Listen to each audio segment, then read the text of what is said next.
Hello, my fellow comic book collectors. It's Alan, the Comic Collector Geek, and these are your questions answered. I'm, you know, basically going out every week and answering your questions. And actually, I had to do a bit of research for one of the questions on the list for this week. If you have a question, though, that you want to have me do some research or dig through my collection to find the answer to, please put it in the comments below. We're going to start out with a question from Polly, who asked, have you ever considered selling a bunch of your comics and using that money to buy a mega grail? Well, actually, no.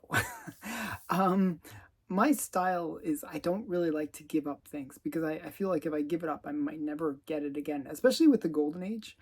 I feel like you don't usually see the books twice. Sometimes it's really hard to find a lot of these books again. So I get very nervous giving up any of my books. That's why I'm like I know there's so many collectors out there that sell their comics in order to buy bigger books or to get different books or I just haven't been able to do that. I have sold my books in the past and I always regret it. I always regret selling my books and giving up pieces of my collection. So generally, what I'll do if I do want a major grail, and I've gotten a few major grails. You can see them, a few behind me. Um, I will do the following. I'll kind of work with the seller and see if I can, either talk them into the idea of paid payments over a period of months, maybe even like 8 months or a year, where I pay small amounts each month in order to afford that grail. That's been generally the style that I've been working with. And I've managed to get a few grails in the process of doing that. So that's been sort of my method. Actually, I have two major grails that I'm actually paying installments on right now. So that's been my method. Um, Next question comes from K. Munin. I had no idea that they made comics for The Crow. Um, this wasn't really the question, but this is first part. And I kind of wanted to show K. Munin some books based on just him responding to what was shown last week. Last week I showed some signed copies, and I showed my signed Crow #3. So I figured, hey, he might want to see the whole collection of The Crow, and we're going to start out with Crow #1. And basically, it was a mini series that actually the movie was based on the comic. So this is The Crow 1. This is from 1980. I forgot when it's from. 1989. So 1989, and it's James O'Barr. And this was the inspiration for the movie. So we got Crow 1,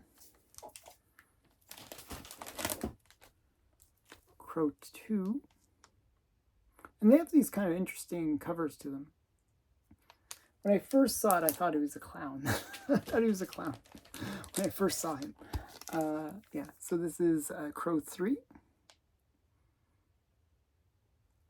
And that was one I had shown before.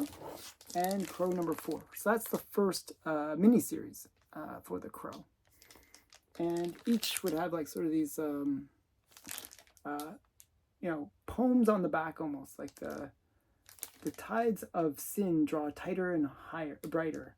The hours become heavier and weighted. The shadows smile dark and wild. This is the hope and desires collapse. The arc of dream descends into despair when innocent lovers dance like angels on fire. So it's like kind of these cool poems on the back, which give you insight into the story. So very cool series actually, and that's The Crow. So I was a big fan of The Crow. So the next question that actually came in and asked was, are there any are there any comics series that were never brought from Canada or from the U.S. into Canada? So this was actually an interesting question. So the question comes from the idea that certain books you cannot sell in Canada. Actually, if you ever order from my comic shop, this is a really interesting thing. Like if you order some adult books, like something with nudity or a mature cover, they will not ship it to Canada. And there's reasons for that. There's obscenity laws and stuff like that. But actually, there's a law that's still on the books that was from 1949. And it was section 163 1B from the Canadian Criminal Code of Canada. So it's the Criminal Code of Canada, this section 163B, that basically makes it illegal to possess, print, publish, or sell a crime comic if you're possessing that comic for the purpose of sale.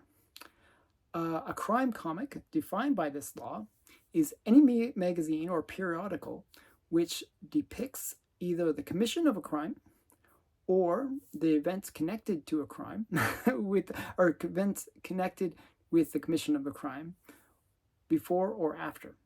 So anything that depicts crime is considered illegal. So you're probably wondering, well, aren't most comics, like especially like superhero comics, related to crimes? Anytime that these criminals like rob a bank, well, that would be a crime, right? Well, those books are actually illegal in Canada.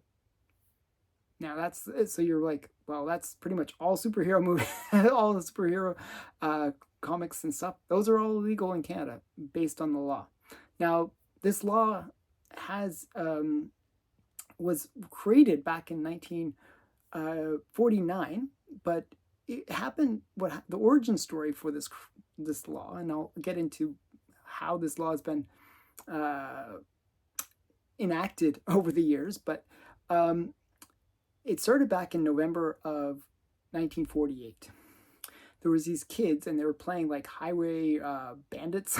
Like they were doing this weird thing, and they actually shot and killed a man in northern BC or British Columbia. And basically, what happened was there was so much pushback from this random killing, and they found out that these kids were reading comics. And there was all this movement that was happening in the US with Frederick Wortham. And he basically made people think, hey, maybe there's a connection between the comics and the crimes that these kids committed. So there was a huge backlash. And there was actually a Kamloops, which is a place in British Columbia, minister named E. Davy Fulton, who basically came up with this legislation to prevent crime comics from being sold and distributed in Canada.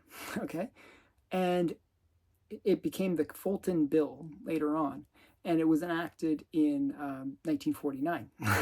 So basically, that's the origin story for this law. Now, this law has stayed on the books, and it's still on the books to this day. However, it's only been really prosecuted a couple of times.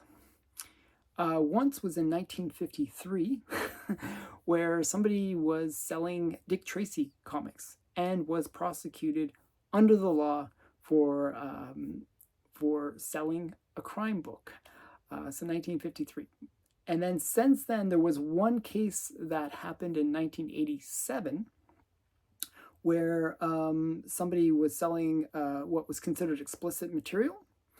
And they were fined, and there was prosecution that was attempted against them based on this crime law, this crime comics law.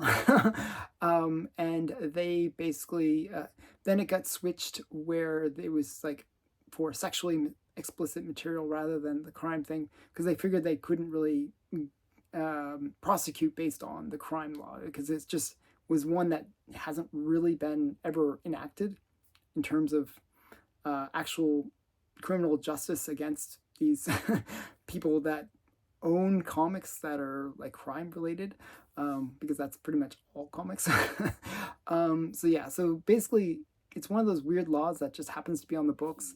that really hasn't been much has been done with it. It's probably one of those ones that they should probably remove, because every comic shop in Canada would be breaking the law and should be fined or put into prison. So I think it's 2 years of imprisonment too. Actually, it's pretty strict. So it's very funny, but that's the law in Canada. And who knew? Right? I didn't know that until I read this question and did some research. Okay, the next question from K Munin was, do you think the MCU movies will do a good job of portraying the X-Men properly? And actually, I think yes. And I'll give you my explanation for that. So, the Marvels movie, which was terrible, actually gave me a lot of hope for the MCU.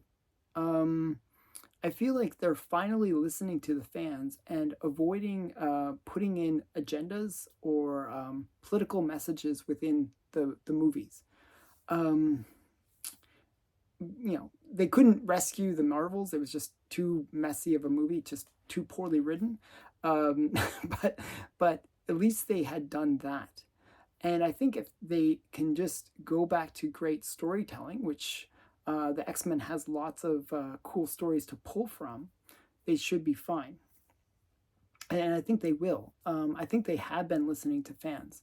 And I think that's why we're seeing a lot of these things where they're delaying the release of certain movies.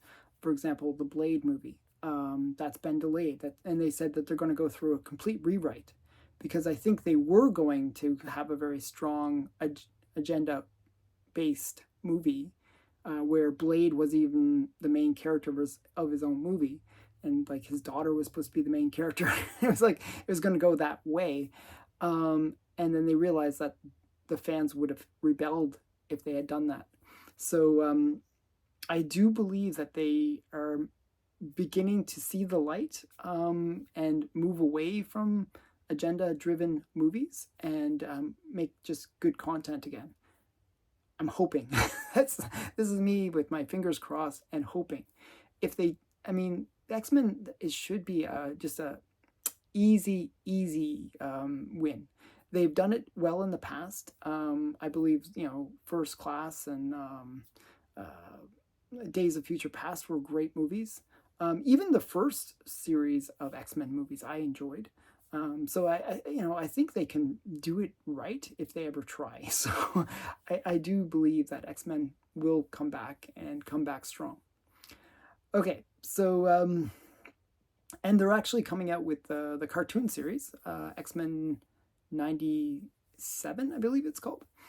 So yeah, that will be interesting. Next question comes from I Like What I Buy. Does rusty staples or mold stop you from buying a book? So this is kind of one of those weird questions, because rusty staples, for example, I bought many books with rusty staples, and generally rusty staples is a really bad thing, because what ends up happening is you'll get rust migration, and it'll actually spread, and then it'll decay the cover. It'll actually erode the cover, and you'll get like a detached cover over time. It doesn't like spread to the whole cover and take it all over, but it does spread around the staple. And it is a kind of a major sign that the comic will have a detached cover over time. Now, with that being said, I have bought books that are low grade, and I know they're low grade, and they're probably going to have a detached cover anyways. So I don't mind the rusty staple as much. I don't like rusty staples personally, but with some books you kind of make exceptions. With the mold though, I have actually bought books with mold, and not intentionally so. I'm actually very afraid of mold, because mold is one of those things that will spread to other books, and potentially, it's something that could ruin your whole entire collection if it grows and is active. There are ways to kill mold, and there's ways of treating the comic. So generally that's what I'll look for, is like a way to get rid of the mold. But I have bought comics with mold, and I generally, what I'll do is isolate them. Um, I don't throw them away. Some people will just throw away like comics with mold. I will actually keep them, but as I said, I isolate them. And generally, what I'll do is I'll actually bag them in a special way so that they're even isolated from other comics with mold in the same box that I sort of put away. I try to minimize the mold as much as possible, and prevent it from actually spreading. I'll actually even try cleaning the comics that have mold to try to remove as much as possible. And then, as I said, bag it in such a way that things are not going to spread or grow. So I'm not a big fan of mold. I really do see it as a problem. And I would love to hear people's comments in the comments below about what do you do if you get a comic with mold? Do you throw it away or burn it, for example? I don't know, go crazy and just get rid of this comic. Or do you have methods that to get rid of that mold? So I'd love to hear that. The next question. Oh, that's it. That's actually the last question. So that's it. Very short video, but what did you guys think about that crime law in Canada? Did you know that you're a criminal by bringing your crime books to Canada? I'd love to hear your opinions on that. And if you have a question for next week, please put it in the comments below. And if you enjoy this kind of content, please like it. Please subscribe to my channel. And that's it for now. Bye.